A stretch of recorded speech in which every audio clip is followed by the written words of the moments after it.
ଆଜ୍ଞା ଆମ କମ୍ପାନୀରେ ହେଲ୍ପର ହିସାବରେ କାମ କରୁଥିଲି। ଆମର କମ୍ପାନୀ ଅଛି ରୁମ୍ଟା ମାଇନ୍ସ ଲିମିଟେଡ୍ ଢେଙ୍କାନାଳ। ସେଠି କନଭର ବେଲ୍ଟ ସଫା କରୁଥିଲା ବେଳେ ଆକ୍ସିଡେଣ୍ଟ ହେଇଛି। କେବେ ହେଲା ଏଇଟା? ଅଗଷ୍ଟ 28। ତାପରେ ସେଠି ଆକ୍ସିଡେଣ୍ଟ ଯେମିତି ହେଲା ହସ୍ପିଟାଲ ପଠେଇଦେଲେ। ଏବେ କେମିତି ଲାଗୁଛି କି? ଏବେ ଭଲ ଲାଗୁଛି। ଏଠି କେମିତି ସାର୍ କେମିତି? ହଁ ସାର୍ ବହୁତ ଭଲ। ଭାବି ନଥିଲି ହାତ ଯୋଡି ହବ ବୋଲି। ବିଭୂତି ସାର୍ ମୋ ଲାଇଫରେ ଭଗବାନ ଭଳି ଆସିଛନ୍ତି। ବହୁତ କଣ କହିବି ଦୁଃଖ ଲାଗୁଛି ବି। ଭାବି ନଥିଲି। ବହୁତ ଖୁସି ଲାଗୁଛି। ସେଟା ବର୍ଣ୍ଣନା କରିପାରିବ। ଆଉ ମେଡିକାଲ ଷ୍ଟାଫ ବହୁତ ଭଲ। ଭଲରେ ଟ୍ରିଟମେଣ୍ଟ ହଉଛି, ଭଲରେ କେୟାର ନଉଛନ୍ତି। ବହୁତ ଭଲ। ଯେତେବେଳେ ଅପରେସନ ପରେ ସେନ୍ ଆସିଲା, ଯେତେବେଳେ ଦେଖିଲ ଯେ ସେତେବେଳେ ଜାଣିପାରିଲ? ନାଇଁ ନାଇଁ ଜଣା ତାପରେ ଜଣା ପଡିଲା ନାଇଁ, ଜାଣିପାରିଲ ଯେ ହାତ ଅପରେସନ ହେଇଛି ବୋଲି? ଆଜ୍ଞା। ତାପରେ ସେତେବେଳେ କଣ ଅନୁଭବ କଲ ଯେ ହାତଟା ଏମିତି ହେଇଥିଲା ଘଟଣା? ତାପରେ ସାରଙ୍କ ଠାରୁ କଥା ଶୁଣିକି ଖୁସି ତ ଲାଗିଲା ହାତ ରହିବ ବୋଲି। ତାପରେ ଆସ୍ତେ ଆସ୍ତେ ଯାହା ହଉଛି ଆଉ। ବାପା ଥିଲେ କିନ୍ତୁ ବାପା ଗାଁକୁ ପଳେଇଛନ୍ତି। ଏବେ ସାଙ୍ଗ ଅଛି। ଆଜ୍ଞା ଭଲ ଲାଗୁଛି। ହଁ ସେମିତି ଭଲ ଲାଗୁଛି। କିଛି ଅସୁବିଧା ହଉନି। ପେସେଣ୍ଟ ହଉଛି ରାହୁଲ ନାୟକ, 20 ବର୍ଷ ପିଲା। ଢେଙ୍କାନାଳର ଗୋଟେ ଫ୍ୟାକ୍ଟ୍ରିରେ କାମ କଲା ବେଳେ କନଭେୟର ବେଲ୍ଟରେ ତାର ହାତଟା ଆର୍ମ ଲେଭେଲରୁ ଆମ୍ପୁଟେସନ ହେଇଗଲା, ପୁରା ବାହାରିକି ପଳେଇଲା ମେସିନ ଦ୍ୱାରା, କନଭେୟର ବେଲ୍ଟ ଦ୍ୱାରା। ଏ ଇନସିଡେଣ୍ଟଟା ହେଲା ଆରାଉଣ୍ଡ ସକାଳେ 8ଟା 8:30 ବେଳେ। ଆଉ ଯେତେବେଳେ ଇନସିଡେଣ୍ଟଟା ହେଲା ସାଙ୍ଗେ ସାଙ୍ଗେ ସେ ଆମକୁ କଣ୍ଟାକ୍ଟ କରିଲେ। ଯେହେତୁ କଣ୍ଟାକ୍ଟ କଲେ ଆମକୁ, ଆମର ଟିମକୁ ସାଙ୍ଗେ ସାଙ୍ଗେ ଆମେ ରେଡି କଲୁ। ସେଇଟା ବହୁତ ହେଲ୍ପ କଲା, କାରଣ ଟିମ୍ ରେଡି ଥିଲା। ପେସେଣ୍ଟ ଆସିକି ପହଞ୍ଚିଲା 2.5 ଘଣ୍ଟା ଭିତରେ ପେସେଣ୍ଟ ପହଞ୍ଚିଲା। ଏବେ 2.5 ଘଣ୍ଟାରୁ କମରେ ପହଞ୍ଚିଲା। ପହଞ୍ଚିବାର ୱିଦିନ୍ 10-15 ମିନିଟ୍ସ ଆମେ ତାକୁ ଓଟିରେ ନେଇକି ସର୍ଜରୀ ଆରମ୍ଭ କଲୁ। 3.5 ଘଣ୍ଟା ଭିତରେ ତାର ରକ୍ତ ସଞ୍ଚାଳନ ଆମେ ରିଏଷ୍ଟାବ୍ଲିଶ କରିପାରିଲୁ, ଯୋଉଟା କି ଏ କେସ୍ ପାଇଁ ନିହାତି ଜରୁରୀ ଥିଲା। ଏଇଭଳିଆ କେସ୍ ରିଇମ୍ପ୍ଲାଣ୍ଟେସନ ହେଇପାରେନି ସମୟ ପାଇଁ। ଏଥିରେ ସମୟ ଆମ ଫେଭରରେ ଗଲା।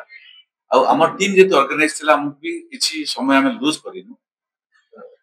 ତାପରେ ଥରେ ରକ୍ତ ସଞ୍ଚାଳନ ରିଏଷ୍ଟାବ୍ଲିଶ ହେଲା ପରେ ତାପରେ ବୋନ ସଂଯୋଗୀକରଣ, ସ୍ନାୟୁ ସଂଯୋଗୀକରଣ, ବାକି ସବୁ ଯୋଉ ପ୍ରୋସିଡିୟର୍ସ ସବୁ ଲାଗିଗଲା। ଆମକୁ 6 ଘଣ୍ଟା ଲାଗିଲା।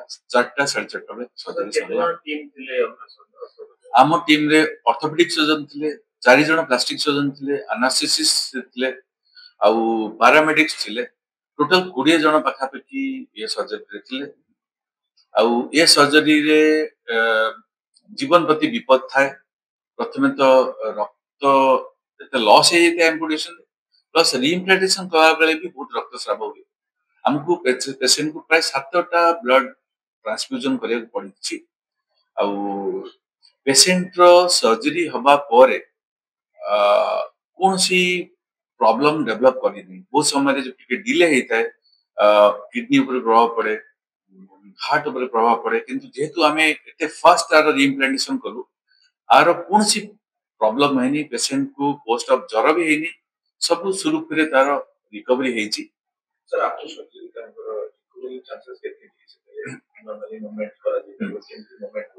ରିଇମ୍ପ୍ଲାଣ୍ଟେସନର ବିଭିନ୍ନ ସ୍ତର ଥାଏ। ପ୍ରଥମ ସ୍ତର ହଉଛି ଆମେ ଯେତେବେଳେ ହାତଟା ଯୋଡିଦେଲୁ, ହାତରେ ରକ୍ତ ପ୍ରଭାବ ସ୍ୱାଭାବିକ ହେଇଗଲା। ସେଟା ହଉଛି technical success. Technical success on table ହେଇଗଲା। ସେ technical success within 7 days 10 days ପର୍ଯ୍ୟନ୍ତ ବି ଫେଲିୟର ହବାର ବି ସମ୍ଭାବନା ଥାଏ। ସୋ ସେ ଫେଜ ଆମେ କ୍ରସ୍ କଲୁ। ସୋ ହାତଟା ସକ୍ସେସଫୁଲି ରିଇମ୍ପ୍ଲାଣ୍ଟେଡ ହେଇଗଲା। ବର୍ତ୍ତମାନ ହାତ ରିଇମ୍ପ୍ଲାଣ୍ଟେସନ ହେଲା ପରେ ପେସେଣ୍ଟର କେତେ ଫଙ୍କସନ ଆସୁଛି ସେଇଟା ବି ଇମ୍ପୋର୍ଟାଣ୍ଟ। ଯଦି ଆମେ ହାତ ଯୋଡିଲୁ, ହାତରେ ଫଙ୍କସନ ଆସିଲାନି, ତ ପେସେଣ୍ଟ ପାଇଁ ବେଶୀ ଫାଇଦା ହେଲା ନାହିଁ। ତ ସେଇ ଯୋଉ ଫଙ୍କସନ ହବ, ଏଇ ଯୋଉ ଲେଭେଲରେ କଟିଛି, ଆଉ ଯୋଉ ପ୍ରକାରର ଇଞ୍ଜୁରି ଥିଲା, ସେଥିରେ ସ୍ନାୟୁ ମାତ୍ର ଗୋଟେ ଆମେ କରିପାରିଲୁ। ଆଉ 2ଟା ସ୍ନାୟୁ କରାଯାଇ ପାରିଲାନି, କାରଣ ମେରୁଦଣ୍ଡରୁ ସ୍ନାୟୁ ଛିଡି ଯାଇଥିଲା। ତ ଏଇଥିରେ ଯେତିକି ରିକଭରି ହବ, ଆମେ 30% ରିକଭରିର ଏକ୍ସପେକ୍ଟେସନ ଅଛି ଏ କେସରେ। ଆଉ ସ୍ନାୟୁ ଯୋଉଟା ଯୋଡା ହେଇଛି, ସ୍ନାୟୁର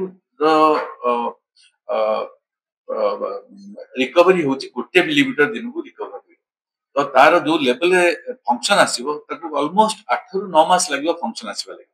8-9 ମାସ ପର୍ଯ୍ୟନ୍ତ ହାତଟା ସେମିତି ରହିବ ଫିଜିଓଥେରାପି ଦ୍ୱାରା तार स्टिफनेस नवा लगे आम करूँ तार स्नायु प्रभाव हवा लगी ठीक तार गंतव्य स्थल में पहुंचवा लगी प्राय 8 मास रु 9 मास समय लगे। सर टाइमिंग का कितना इंपोर्टेंट है इंसिडेंट मिला बा एक्सीडेंट मिला सी आपन सबसे पहुंचवा ट्रीटमेंट आरंभ टाइमिंग का कितना इंपोर्टेंट टाइम टा होची सबुठ इंपोर्टेंट जदि एई पेशेंट 2 घंटा बदल रे 6 घंटा पर पहुंची थांता एटा करिवा अनुचित कले पेशेंट रो जीवन प्रति विपद देखा जाए आउ एमती जो केस रे जोटी भी हेची पेशेंट मान को प्रॉब्लम हेची बहुत समय संगे संगे हाथ बाहर करा जायची नॉल पेशेंट रो डेथ भी परबो एबडा केस सो टाइम टा सबुठ इंपोर्टेंट तबरे मोडालिटी ऑफ इंजरी भी इंपोर्टेंट जदि इंजरी टा गाड़ी चढ़ी की पूरा तापर नष्ट होई तो अपन जोड़ी परिबे पेशेंट को मेंटली प्रिपेयर करने अपन जनरेशन करिया फैमिली को मोटिवेट एई सब सिचुएशन रे हाथ तो अलगा जाय थाए फैमिली मेंबर को मोटिवेट करिया डिफिकल्ट न थाए कारण समान चाहती आपरा केम जोड़ा जाए एक्चुअली मोटिवेट करिया पड़े निज टीम को निज को कारण हमें करिबा ना नहीं कारण बहुत चैलेंजिंग केस पेशेंट रो जीवन प्रति विपद अछि रक्त मिलिबो ना नहीं आपण मते जोड़ी आरंभ करछन रक्त मिलु नहीं पेशेंट ब्लड प्रेशर फॉल करछि ये डिसीजन नबाटा बहुत इंपोर्टेंट जदि आपण ऑपरेशन करूछंती आपण ऑपरेशन टेकअप करले पेशेंट रो जदि ऑन टेबल डेथ हला गोटे हाथ कटिक आसी जोटा आपण जोड़ी न थांता बंची थांता खंडिया हाथ रे बंची थांता आपण जोड़िया को जाई की किबा जोड़िया परे पेशेंट रो मृत्यु होला सेटा एक्सेप्टेबल नो सेट पई एक्चुअली मोटिवेट करे पड़े निज को निज team decision making it is सबुठ इंपोर्टेंट जे एटा हमें करिवा ना नहीं कले पेशेंट रो फंक्शन केते आसीबो जदि फंक्शन बिल्कुल एक्सपेक्टेड नहीं करिया भी ठीक नो तो फंक्शन रिजनेबल फंक्शन आसीबो पेशेंट रो जीवन प्रति बेसी विपद नथिबो सेई बडा स्थिति रे हमें करू आ जेतक हाथ कि आंगुठी जो माने काटी आसी थांती समस्त चाहंती जोड़ा जाए किंतु आमे चाहिबाटा होची इंपोर्टेंट कारण आमे साइंटिफिकली डिसाइड करबो जे जोड़िया उचित ना नहीं सेई जो ज्ञानटा हमें पेशेंट को हमें बुझिबा दरकार पेशेंट को बुझे कि मोटिवेट करिया अछि। Thank you.